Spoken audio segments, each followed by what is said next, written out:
kosa lingine kubwa litakalokufanya uwe masikini na mtumwa ni kuamini na kuzitumia taarifa kabla ya kuzichakata.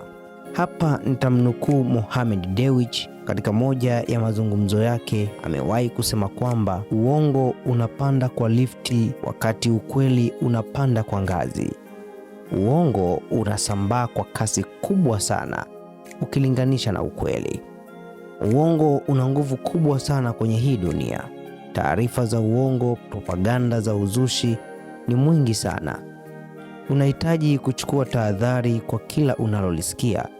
Usichukue hatua yoyote kabla ya kulichunguza kwa kina ili kujiridhisha na ukweli. Usiamini kila taarifa.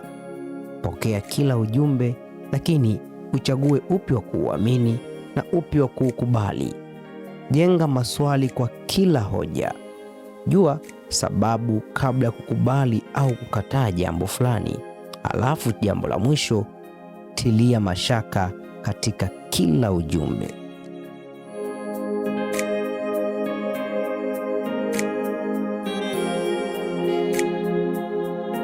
Kujihangaisha kuelezea ubora wako. Mwandishi Nashon Elia anasema, kuna muda kwenye maisha ni lazima uache kubishana na watu hata kama uko sahihi. Waruhusu waendelee kuamini uongo wao wanaoamini. Sio jukumu lako kuwaambia watu kuwa wewe ni bora, bali ni jukumu lao kuthibitisha ubora wako kutokana na yale unayoyafanya. Unahitaji kufanya vilivyo bora, kisha vile unavyofanya ndivyo vielezee uwezo wako. Sio lazima wauamini uwezo wako. Wasipokuwa tayari kuuamini, basi waache waendelee kuamini vile wanavyoona wao. Kuna wakati hawataweza kuwa na maono sawa na wewe, hivyo wanaweza wasikuelewe. Hauhitaji kulalamika kuwa kwa nini watu hawakuelewi, isipokuwa unahitaji kusonga mbele na yale mema unayoyaamini ndani yako. Watu wasioheshimu utu wako, hao ni watu wa hatari sana kwako. Mahala wasipokuheshimu hapakufai.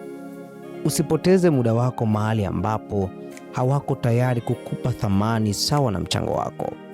Mahala hapo, ukishikwa mkono, shikamana. Ukiachwa, achika. Usipoteze muda na kuutesa moyo wako kwa mtu ambaye hakuhitaji. Jifunze kumwacha aende. Kama sio fungu lako, usilazimishe. Milango ikifungwa, wewe songa mbele. Kuna mingine tayari imefunguka, iko wazi mbele yako huko unakoelekea. Ruhusu maisha yaendelee na kupuuza yaliyopita, hata kama ni machungu na yanayotisha kiasi gani. Amini kwamba kila linalokutokea kwenye maisha yako, liwe jema au baya, lina kibali cha Mungu ndani yake.